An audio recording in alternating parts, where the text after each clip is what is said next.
It's a beautiful.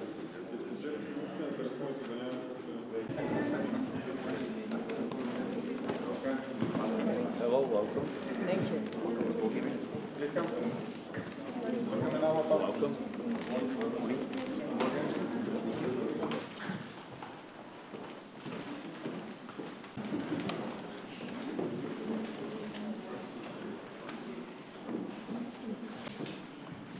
Здравейте, добре дошли на всички наши гости.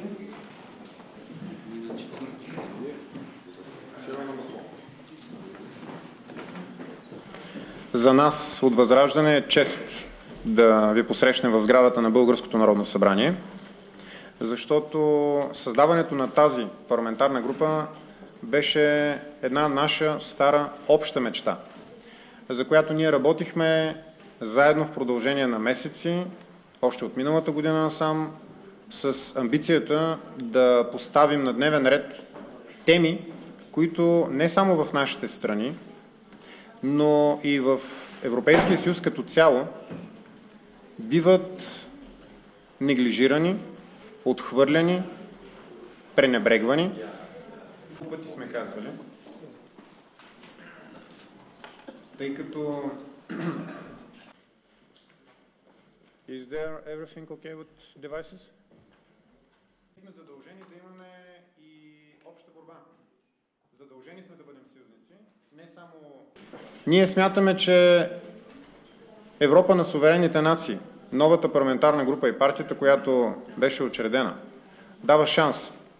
Дава шанс на нашите държави, на нашите народи, дава шанс и на нашия континент. Дава шанс и на Европейския съюз, защото той се намира в много тежка криза, която се отрича в момента, но всички ние виждаме. И като хора, които сме възпитавани да казваме истината, независимо какво ще ни коства това, не се страхуваме да го казваме. Nos sujets sont exactement les mêmes.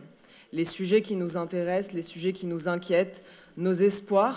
Една голяма част от нашите опоненти са фиксирани върху миналото, търсят истории.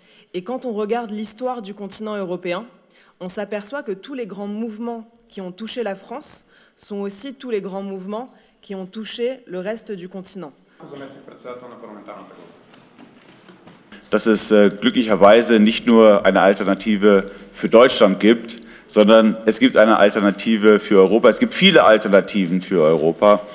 Und diese Alternativen sind all jene Patrioten, die ihre Vaterländer lieben, die ihre Tradition bewahren möchten, die aber wissen, dass wir als Europäer nur dann souverän und frei sein können, wenn wir in ganz vielen und in ganz wichtigen Fragen zusammenarbeiten, aber ohne, wie es die heutige Europäische Union es eben macht, die kulturelle Eigenheiten der eigenen Länder abschleifen möchte.